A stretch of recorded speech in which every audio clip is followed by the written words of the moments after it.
सुकून पाया। ভাই আর পারতেছি না, সারা দিন রাত কারেন্ট থাকে না, রাতে ঘুমাতেও পারি না কারেন্টের জন্য।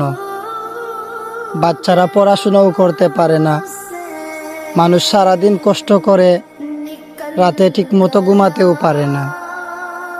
এখন অনেক কঠিন হয়ে গেছে। সত্যি ভাই, এই গরমে অনেক কষ্ট হচ্ছে। শুধু আমাদের কষ্ট হচ্ছে না ভাই, ছোট ছোট বাচ্চা, বয়স্ক মানুষগুলার কথা চিন্তা করলে অনেক খারাপ লাগে। তারা কতটা কষ্টে আছে। ছাত্রদের পড়াশোনা হচ্ছে না, বিশেষ করে মাদ্রাসার ছাত্র, তাদের ঘুম কম হয়, তারপরেও সারা রাত কারেন্ট থাকে না। অনলাইনে কাজ বন্ধ